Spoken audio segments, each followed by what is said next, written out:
Et nous retrouvons Lucas Chancerelle, porte-parole de Polémia et journaliste à TV Liberté. Bonjour Lucas Chancerelle. Bonjour Liselotte. Alors, vous êtes avec nous pour nous parler de Badinter qui va rentrer au Panthéon ce soir. La veillée, donc la première espèce de veillée d'hommage, avait lieu hier soir. Et Maëlys, donc vous êtes avec nous pour en parler également, puisque vous y étiez. Est-ce que vous voulez commencer par nous parler de votre soirée justement, puisque vous étiez avec Lucas ? Oui, eh bien avant de rejoindre donc Jean-Yves, Lucas et Polémia, eh bien j'étais au Conseil constitutionnel pour cette fameuse veillée nocturne en hommage à Robert Badinter. Il y avait peut-être des dizaines de personnes qui se sont rendues donc au Conseil constitutionnel pour lui rendre hommage. Écoutez, lorsque j'ai interrogé les diverses personnes, évidemment, je suis tombée sur un énorme nombre de sympathisants de Robert Badinter, même des gens qui remerciaient Emmanuel Macron de panthéoniser Badinter. Donc voilà, des avis, je pense qu'on retrouve spécifiquement à Paris, vu l'opinion plutôt nationale qui s'oppose clairement à la panthéonisation de Badinter. Donc il y avait énormément de personnes qui étaient évidemment tout à fait favorables à tout ça. Donc bon, je me sentais un petit peu comme une aiguille dans une botte de foin. Alors, justement, Lucas Chancerelle, beaucoup de personnes rassemblées donc, qui soutiennent cette panthéonisation donc, hier au Conseil constitutionnel. En réalité, quand on se penche sur les chiffres, aujourd'hui, on réalise que la plupart des Français ne seraient pas nécessairement favorables à cette panthéonisation. Donc, rappelons-le, parce que Badinter a aboli la peine de mort. Oui, Badinter, c'est pas quelque chose qui évoque beaucoup de choses pour notre génération, on a autour de la vingtaine, de la trentaine, mais c'est important quand même de rappeler la généalogie de la morale, du laxisme judiciaire et de l'invasion migratoire qu'a causé Robert Badinter quand il était ministre de la Justice, puis président du Conseil constitutionnel. Alors sur les chiffres, oui, effectivement, la majorité des Français n'est pas forcément d'accord avec cette politique menée par Badinter. À l'époque, 61, voire 62%, je crois, oui. des Français étaient favorable à la peine capitale. Et donc c'est un coup d'État un peu des élites autoproclamées contre le peuple à ce moment-là. Alors justement, vous considérez que Badinter qui entre au Panthéon, c'est un nouveau bras d'honneur, parce qu'une fois de plus, a priori, Emmanuel Macron ne s'est pas réellement demandé si cette figure était déjà réellement importante pour les Français, et si ensuite elle l'était suffisamment pour mériter une telle place. Il n'y a pas vraiment eu de consultation de l'opinion publique ? Non, il n'y a pas eu de consultation de l'opinion publique. On était hier dans les rues de Paris avec Maëlys et Jean-Yves, on a vu cette espèce de cérémonie religieuse.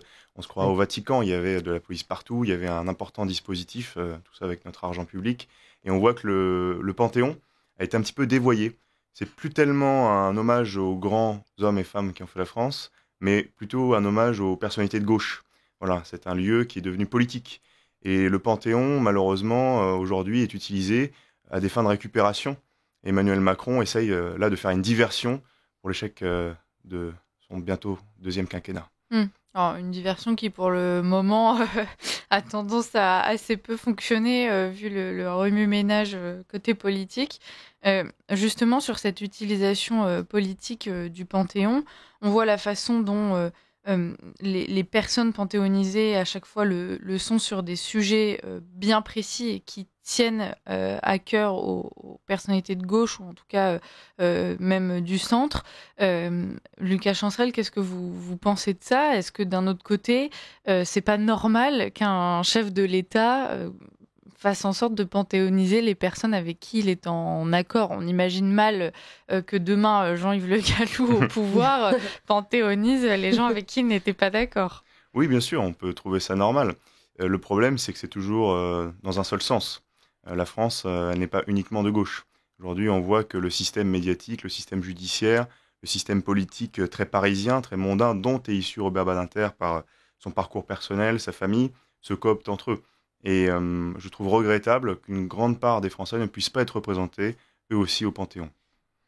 Maëlys, vous étiez penchée donc sur l'histoire de Robert Badinter, et donc on l'a déjà un petit peu mentionné, mais en réalité, avec cette abolition de la peine de mort, il s'inscrit dans tout un courant de destruction en fait de notre système judiciaire, de notre système de répression en France, et donc il a contribué à l'installation de l'insécurité qui s'est ensuite déroulée sur des dizaines et des dizaines d'années. Oui, tout à fait. Comme j'aime bien le rappeler, l'abolition de la peine de mort, c'est la mort de la peine et le rendu de la justice injuste. Globalement, si la peine de mort n'avait pas été abolie, finalement, je pense que ça aurait permis de rendre justice finalement aux familles des victimes.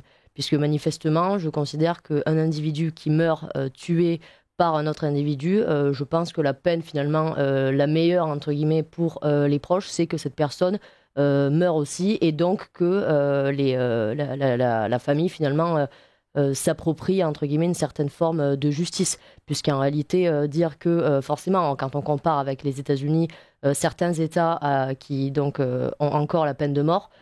C'est d'ailleurs le sujet discussion que j'avais avec certains gauchistes hier. Ils me rappelaient en me disant que le taux d'homicide n'était pas forcément moins élevé parce qu'il y avait la peine de mort. Alors c'est vrai, voilà, malheureusement, en tout cas c'est les chiffres qui le prouvent. Donc manifestement, on voit bien que ce n'est pas forcément quelque chose qui empêche finalement le taux de récidive. Cependant, il y a énormément d'études qui sont réalisées notamment par des grands psychologues et des grands psychanalystes qui nous montrent bien en fait que les criminels, on peut leur donner je ne sais combien de peines, notamment la peine capitale. Ce sont des personnes qui ne regrettent jamais leurs actes. On l'a bien vu avec Jordi Goukhara, le violeur de Claire Géronimi. Il n'avait aucune compassion pour Claire Géronimi. Par ailleurs, c'était quand même un crime assez notable. Donc on voit bien en fait que ces gens, malheureusement, même avec la peine de mort, ils ne regrettent pas finalement ce qu'ils ont commis. Donc la question à se poser aujourd'hui, c'est quelle peine pouvons-nous mettre pour que ces gens ne récidivent pas tout simplement et qu'ils ne fassent pas d'autres victimes. Parce que vous nous dites que la peine de mort n'empêche pas les récidives. En réalité, la peine de mort ne fait pas baisser le taux d'homicide. En revanche, a priori, ça empêche les récidives puisqu'une fois qu'on est mort, on est mort. Lucas Chancerelle, sur donc cette façon dont l'abolition de la peine de mort est venue alourdir dans le mauvais sens, donc du coup, le rendu de la justice en France. Oui, on voit qu'aujourd'hui, on a un échec de la politique Badinter. Entre 2009 et 2019, les taux d'homicide, d'agression physique ont explosé. L'année dernière, on a un taux record d'homicide. Donc cette philosophie, c'est ça, c'est une mentalité. Voilà, cette mentalité qu'on pourrait qualifier de culture de l'excuse, consiste en fait à dire que ça vient du milieu social, le fait d'être un criminel et non pas de la responsabilité individuelle. Ça a causé vraiment un affaiblissement du système judiciaire et on en subit encore les conséquences aujourd'hui. Badinter, au-delà de la peine de mort, il a été toute sa vie un activiste contre la volonté populaire et contre l'intérêt des Français. Il a notamment censuré aussi en tant que président du Conseil constitutionnel des lois qui venaient restreindre l'immigration. Il a créé des jurisprudences qui font qu'aujourd'hui, une simple loi comme la loi Darmanin, qui contient finalement pas grand-chose, elle est censurée encore par le Conseil constitutionnel. Donc c'est vraiment voir le phénomène Badinter globalement comme l'artisan d'une déconstruction judiciaire. Et Badinter qui, donc, comme tous ses amis de gauche, s'est systématiquement posé du côté justement des agresseurs et de ceux qui faisaient souffrir le peuple français. On a, derrière l'abolition de la peine de mort, l'idée que la valeur de la vie humaine doit être placée au-dessus de tout et que rien ne doit venir la menacer, même lorsque soi-même, justement, on s'est rendu indigne de cette humanité qu'on est censé avoir chacun en nous. Badinter, en faisant cela, a choisi sciemment de fermer les yeux sur la dignité de toutes ces vies qui, elles, ont été touchées, et donc de ces personnes qui ont pu être agressées, violées ou tuées par tous ceux qu'il a refusé de mettre hors d'état de nuire, là où, en fait, ça aurait pu, justement, préserver la société. Oui, et puis, en fait, toute sa vie, Badinter, il a choisi le camp des agresseurs, des coupables, des victimes, plutôt que celui des innocents. Des innocents. Le problème, c'est que Badinter, au-delà de son action politique, il a aussi mis à partie dans sa carrière d'avocat des monstres, on l'appelait comme ça à l'époque, une continuité idéologique qui sévit encore aujourd'hui. Moi, je pense que ce phénomène, il est assez ancien. Badinter, depuis le début de sa carrière d'avocat, a toujours pris le parti a toujours pris le parti des monstres. Et maintenant, est-ce qu'il faut continuer dans cette voie-là? Je pense que les Français n'en veulent plus. On a par exemple des études qui montrent aujourd'hui que les Français sont toujours favorables au retour de la peine de mort. Et à Polémia, on a fait un dossier qui est assez conséquent sur le sujet de Badinter qu'on peut retrouver sur le site internet. Et on demande à minima, nous, un référendum sur cette question de la peine de mort qui me semble vraiment d'actualité. Alors, l'État doit être garant de la sécurité de ses citoyens. En fait, c'est la base du fonctionnement de notre système. C'est pour ça que un peuple choisit justement de déléguer cette fonction, donc de mettre en place une élite et de se laisser gouverner par elle. C'est parce qu'en même temps, il met entre ses mains sa sécurité. Aujourd'hui, on est face à un échec cuisant.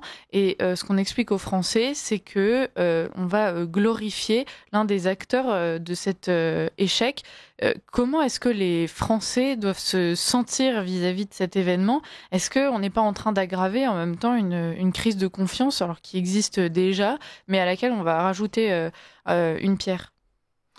La crise de confiance, je ne pense pas qu'il y ait besoin de Badinter pour la confirmer, mais effectivement, c'est un pied de nez populaire. Ils veulent absolument imposer des choses au nom d'un humanisme. On disait souvent que Badinter était un humaniste. Moi, je ne suis pas sûr. C'est un humanisme dévoyé, c'est un humanitarisme à la limite, quelque chose qui relève d'une morale aussi à géométrie variable un petit peu, parce que Badinter, finalement, il a aussi été très radical à l'égard de la poursuite des criminels de guerre de la Seconde Guerre mondiale. Il a milité pour l'imprescriptibilité de ces poursuites. Donc les criminels d'hier, on était intolérants avec eux, mais les criminels d'aujourd'hui, on pouvait permettre une certaine largesse. Donc c'est vraiment à géométrie variable. Je pense qu'on a eu une utilisation politique toute sa vie de Badinter, de la justice. Et effectivement, ça aggrave la crise de conscience et la crise de confiance, parce qu'on a une imposition permanente au nom d'une prétendue morale contre la volonté populaire. Vous avez parlé de cette volonté d'en faire tout un événement de communication. Est-ce que vous pensez réellement, vu le contexte politique, que Emmanuel Macron, encore parce qu'on disait toujours Emmanuel Macron c'est quelqu'un de brillant qui maîtrise extrêmement bien la communication, est-ce que vous pensez qu'une fois de plus il a bien maîtrisé, ou est-ce qu'au contraire c'est un échec? Aujourd'hui, de fait, c'est un échec, puisque le sujet est celui de la nomination d'un Premier ministre et de la politique nationale. Je pense qu'à l'origine, c'était une volonté de communication, et qui objectivement passe complètement à la trappe.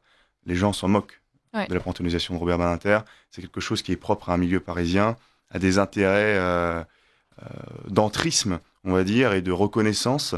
Mais effectivement, c'est un pétard mouillé. C'était un ministre qui était détesté à l'époque, Robert Badinter. J'en parlais avec mes parents. Mais ce visage qui suintait la haine, déjà à l'époque, on se souvient qu'en 1980, il abolit la peine de mort. La manière dont il parle montre qu'il était à l'opposé, en fait, du peuple. Et le peuple lui rendait bien. Alors aujourd'hui, maintenant, il est soit oublié, soit détesté. En tout cas, c'est un non-événement pour la plupart des gens. On voit la façon dont aujourd'hui le système tente, alors non pas de proposer, mais d'imposer ses héros, là où il a aussi énormément de mal à accepter, à valoriser un roman national. Il y a une sorte de recomposition justement du mythe français avec ces nouvelles figures. En réalité, on voit qu'effectivement les Français ont besoin de héros, et ceux qui sont proposés par le gouvernement n'arrivent plus à convaincre personne. C'est aussi cette question-là du héros et de la figure nationale qui est questionnée dans la panthéonisation de Robert Badinter. Oui, Maëlys faisait la blague hier, une fumée blanche va apparaître lorsque Badinter sera entré au Panthéon. Il y a une dimension religieuse dans ce phénomène. On veut créer des mythes mobilisateurs communs. Aujourd'hui, ces mythes mobilisateurs ne mobilisent plus. Enfin, je ne vois pas exactement qu'est-ce qu'on veut chercher à faire avec cette panthéonisation de Badinter. Il faut recréer du commun, mais autour de vraies personnalités qui ont agi pour l'intérêt de la France et des Français. Et aujourd'hui, ce n'est plus du tout le cas. Donc il faut changer d'élite, comme vous l'avez dit. Si Jean-Yves Le Gallou était président de la République, ce que j'espère, mais peu de chance encore, eh bien effectivement, je suis certain qu'il choisirait des figures plus pertinentes.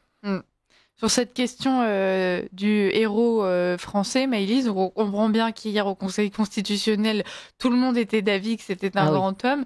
Mais en réalité, quand on interroge les gens dans la rue, est-ce que déjà la plupart connaissent Robert Badinter pour ce qu'il a fait, le connaissaient avant ces opérations de communication d'Emmanuel Macron? Et est-ce que vous avez la sensation qu'effectivement, ça réveille quelque chose au cœur des Français quand on évoque ce nom? Est-ce que, en se levant, certains Français se diront peut-être demain matin, aujourd'hui, il faut que je sois digne de Robert Badinter et de ce qu'il a fait pour la France?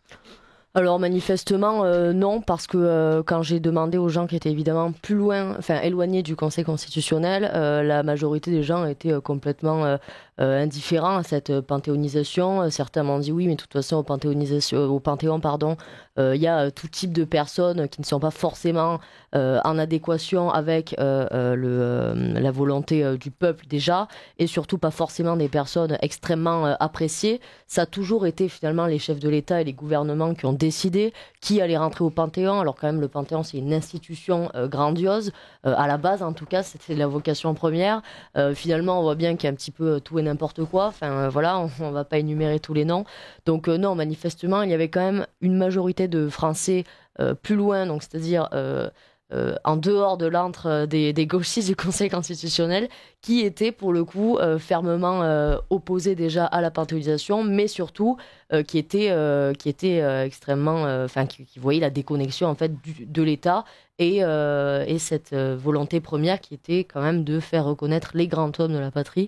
Là, manifestement, Badinter n'avait rien d'un grand homme, même pour les Parisiens, donc c'est pour dire. Lucas Chancerelle, une fois que Robert Badinter sera panthéonisé, il y a peu de chances qu'on revienne dessus. Il y a d'autres panthéonisations qui ont pu faire l'objet de polémiques, comme par exemple celle de Simone Veil. Et aujourd'hui, ce qu'on voit, c'est qu'une fois que la chose est passée, c'est quand même accepté communément. Est-ce que vous pensez que ça se passera de la même façon pour Robert Badinter? Est-ce que c'est le genre d'événement qu'il faudrait remettre en question, même une fois passé? Non. Non, je pense pas. C'est l'effet cliquet. Il est difficile de revenir sur quelque chose qui a été fait. Même pour la mémoire des morts, on ne va pas enlever la plaque de quelqu'un. Je suis pas de gauche, il y a une certaine morale, on va dire. Mais en fait, Badinter, sa légitimité justement morale, elle vient de deux choses. On dit qu'il a aboli la peine de mort et on dit qu'il a dépénalisé l'homosexualité. Oui, c'est un argument d'une dame hier. Voilà. Mais grand bien lui fasse. Néanmoins, ce n'est pas totalement vrai. Il a permis les relations homosexuelles entre mineurs de plus de 15 ans, ce qui était autrefois interdit. La vraie dépénalisation de l'homosexualité, elle date de 1791. C'était pas en république, comme aimait le dire Robert Badinter, mais c'était sous la monarchie constitutionnelle. Donc on a vraiment, même sur le plan de ce qu'il aurait fait, Robert Badinter, un mensonge idéologique de la part du pouvoir. Moi, j'avais vu un chiffre là, ce matin d'un autre journaliste. Quand Robert Badinter est arrivé en tant que ministre de la Justice, il a fait libérer 40% des prisonniers. Parce que Robert Badinter était contre la prison lui-même, à titre individuel. Évidemment, les prisonniers sont retournés à la case départ, parce que le laxisme qui animait Robert Badinter n'empêche pas la réalité. Donc voilà, pour conclure sur, je pense, la question que vous me posez sur la panthéonisation, non, il ne faut pas revenir sur cette décision. Par contre, il faut sérieusement se poser la question de quels sont les véritables motifs à faire valoir lorsqu'on veut faire d'une personne un héros national.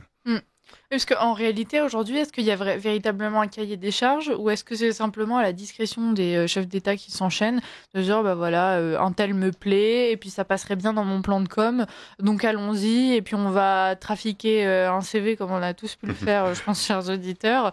Et puis dans tous les cas, ça passera parce que, écoutez, les Français, ça reste assez accessoire. Oui, mais je pense aussi qu'il y a simplement un entrisme mondain.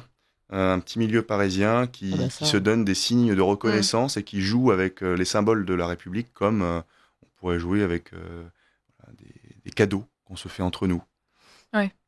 Finalement, les Français, fut un temps, auraient pu se dire, voilà, je regarde vers le Panthéon pour trouver de grandes figures inspirantes. Aujourd'hui, on pourrait leur conseiller plus simplement de regarder vers les monuments aux morts de leur village, par exemple. Tout à fait. Maëlys, ça vous parle ? Oui, tout à fait. Effectivement, je suis un peu plus reconnaissante des morts qui sont véritablement morts pour la France et pas ces personnes comme Robert Badinter qui ont laissé en vie les meurtriers et qui ont tué 2 fois les victimes en ne rendant pas justice à leur famille. Oui, qui sont des symboles pour cette élite parisienne. Vous en parliez, Lucas Chancerelle. Je pense qu'aujourd'hui, si on s'interroge, parce que donc vous avez interrogé les gens dans la rue, ça restait à Paris. Je pense que si on sort de Paris, la proportion de gens qui se souviennent encore de Robert Badinter et en tout cas l'apprécient doit être encore plus dérisoire, Lucas Chancerelle. Oui, je l'ai dit, soit détesté, soit même dédaigné. Enfin, les gens ne s'en souviennent plus, tout simplement. Oui, c'est ça. Bon, après, moi, j'avais eu à cœur, lorsque Robert Badinter a été décédé, de ne pas s'en prendre à la mémoire du mort en tant que personne. Il faut toujours avoir cette dignité, mais c'était pas la peine d'en faire un héros national. Bon, oui, Maëlys. Honnêtement, quand j'en parle avec des personnes qui sont notamment issues d'une autre génération, donc par exemple la génération de nos grands-parents, eux pour le coup, ceux qui sont de droite évidemment, sont vraiment extrêmement énervés envers Robert Badinter. Pour le coup, ils martèlent en continu, quand j'ai pu en discuter avec eux, qu'effectivement le peuple français était majoritairement pour le maintien de la peine de mort et qu'ils étaient extrêmement révoltés contre ce véritable coup d'État qu'a réalisé Robert Badinter. Donc je pense quand même que évidemment, nous, dans notre génération, ça nous parle moins, simplement parce qu'on n'est pas de ce temps-là, mais ça a quand même fait de nombreux dégâts chez les générations anciennes, notamment en province, évidemment. Parce qu'à Paris, on a la mémoire courte, j'ai l'impression. Rien de surprenant qu'effectivement Emmanuel Macron tente de glorifier les figures qui vont ignorer la voix du peuple, puisque Exactement. C'est la façon dont il fonctionne lui-même. Merci pour cet entretien, Maëlys. Merci, Lucas Chancerelle, d'avoir été avec nous. Vous êtes porte-parole de Polémia, donc journaliste à TV Liberté. Vous allez vous retrouver à nouveau ce soir, il me semble, pour suivre cette soirée de panthéonisation. Vous pouvez suivre tout cela sur nos réseaux sociaux et ceux de Polémia aussi, j'imagine. Lucas Chancerelle, voilà. Et puis on se retrouvera peut-être dans 30, 40, 50 ans pour parler de la panthéonisation de Le Cornu ou de Manuel Valls. Qui sait? Donc on suivra ça. Merci Lucas Chancerelle, merci Maëlys et à très bientôt.